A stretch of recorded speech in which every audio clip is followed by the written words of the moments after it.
Hola, muy buenas tardes, ¿cómo están? Bueno, hoy nos vamos a dedicar un poquito a repasar, ¿sí? Sobre los temas que estuvimos viendo la semana anterior, porque comenzamos a transitar una etapa importante en nuestro aprendizaje, que es la comprensión de la historia, el saber de dónde venimos, cómo fue el trayecto de nuestra vida o de nuestros antecesores y cómo llegamos al punto donde estamos hoy. Para eso lo primero que hicimos fue establecer las unidades de medida para el tiempo, ¿sí? Hablamos de décadas, de siglos, de milenios, de lustros. Dijimos que un lustro corresponde a 5 años, que una década a 10, que un siglo a 100 años y que un milenio estamos hablando de 1000 años. Después nos centramos en el cálculo de los siglos y para el cálculo de los siglos algo muy importante es el conocimiento de los números romanos. Acá tengo un cuadrito en donde ustedes pueden ver que los números romanos se grafican con letras en realidad. Fíjense que para los números del 1 al 3 se utilizan la I, por ejemplo, una I, dos I, tres I. Para el número 4 ya estamos utilizando dos símbolos. El 5, que es la B corta, hacia la izquierda resta, al 5 le resto 1, queda 4. El 6 va a ser la conjunción entre el 5, la B, con el 1 o la I, que es igual a 6. Lo mismo para el 7, lo mismo para el 8. ¿Cuál es la característica?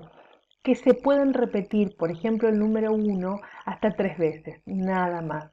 Por eso en el caso del número 10 vamos a utilizar el símbolo del 10, que es la X. A la izquierda resta, me va a quedar 10 menos 1, 9. Y así tenemos los primeros 9 números romanos. El 10, el 50, el 100, el 500 y el 1000 con las letras X, L, C, D y M precisamente. Fíjense acá, tenemos por ejemplo cómo se hace cada uno de los números y eso nos va a ayudar a nosotros a calcular los siglos. Porque el tema fundamental acá es que nosotros tenemos que saber en qué siglo vivimos o cómo se calcula un siglo dentro de la historia. Lo fundamental, chicos, cuando ustedes tienen un año, ¿sí? Es que de acuerdo a la cantidad de cifras, tienen que tomar. Si son 4, es fácil. Por ejemplo, en 1712 son 4 cifras. ¿Qué voy a hacer? Tomo las dos primeras, elimino las dos últimas y a estas dos primeras, es decir, en este caso el 17, le agrego 1 y me queda 18. Este es el siglo 18. La X por 10, la B por 5 y 1, 2, 3 palitos por cada uno de los números ahí sería 3. Ahí se forma el siglo precisamente 18. Fíjense en este caso. 1174, tomo el 11, el resto no me sirve, le agrego 1, estamos hablando del siglo 12. En el caso del 2070, tomo el 20, el resto no me sirve, le agrego 1, estamos hablando del siglo 21. Lo mismo para el año 1038. ¿Qué pasa con los números que tienen 3 cifras? Por ejemplo, el año 925. Va a ser lo mismo. Tomo los primeros números. Tienen que ser, si son de 4, van de a 2. En este caso, los dos últimos no me sirven nunca. Me queda solo uno. Tomo el único número que me queda, le agrego 1 y listo. Fíjense, 9 más 1, 10. En este caso, en el año 234. El 34 no me sirve, las últimas cifras jamás sirven, sirve la primera o las dos primeras. Perfecto, me quedó el 2 más 1, 3, estoy hablando del siglo 3. ¿Qué pasa en el año 198? 98 no me sirve, tomo la primera cifra, le sumo 1, me queda el siglo 2. Pero ¿qué pasa cuando tengo, como en este caso, por ejemplo, una cifra que tiene no 4, no 3, sino dos cifras? Si yo aplico el mismo sistema, tengo que anular los dos últimos, que sería anulo el 55, ¿y qué tengo ahí? Nada adelante. Es decir, al no tener ningún número hay un cero. Entonces a ese cero yo le voy a sumar 1, entonces estoy hablando del siglo 1. ¿sí? ¿Se entiende? Bueno, sí calculo los siglos. No es necesario que ustedes en este momento sepan el dominio de los números romanos, pero sí el cálculo de los siglos para saber en qué siglo están, ¿sí? Espero que este ejemplo les sirva. Muy bien, pero vamos a continuar. La historia tiene aliados, porque si vamos a hablar de la historia tenemos que tener un montón de herramientas. Y una de las herramientas que tiene la historia son las fuentes.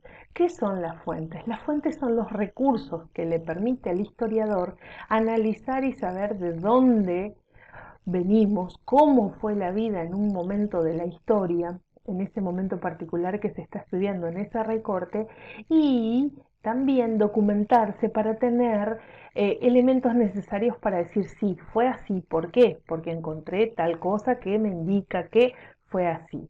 ¿Cuáles son esas fuentes? Pueden ser fuentes orales, por ejemplo, que viva eh, el tatara nieto de algún aborigen, vamos a poner de una época tal, o que alguien mantenga la tradición de un pueblo milenario. Entonces le cuenta al historiador cómo era la vida en esa época. Las fuentes orales vienen más que nada de la transmisión oral, de boca en boca. Otra es la fuente escrita, es decir, si encuentran documentos, si encuentran jeroglíficos, si encuentran dibujos, pinturas, esas son todas fuentes escritas. Pueden haber también fuentes monumentales, que se refiere a los monumentos que quedaron de ese tiempo o de ese momento, como en este caso, por ejemplo.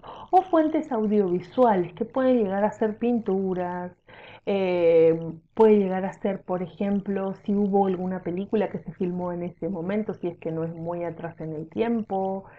Es decir, todas cosas que quedaron que se refieren a una época de la historia. Estos son los aliados de los historiadores. Después, nosotros habíamos visto que todo se puede graficar o representar, por ejemplo, en una línea de tiempo, que es un recurso que es muy utilizado. ¿Por qué? Porque me permite establecer dónde comienza algo y dónde termina. Por ejemplo, fíjense esta línea histórica de un niño. Por ejemplo, acá evidentemente nace en el 2016, en el 2018 dice que fue a una guardería, por ejemplo. En este caso dice que en marzo de este año su mamá la acompañó a la escuela por primera vez, que acá en el 19 en enero viajó a un determinado lugar. Es decir, ¿para qué sirve la línea de tiempo? Y la línea de tiempo nos sirve a nosotros para ir registrando puntualmente qué fue lo que fue ocurriendo en un recorte de la historia, ¿sí? Entonces, ya que estamos hablando de línea de tiempo, vamos a ir viendo cómo se da la historia a lo largo de esta línea de tiempo. Nosotros estuvimos hablando de dos partes, de la prehistoria y de la historia propiamente dicha. Muy bien, ¿qué es esto de la prehistoria? Ya habíamos visto que es la parte de nuestra historia como humanidad en donde aparece el hombre de una forma un poco más evolucionada.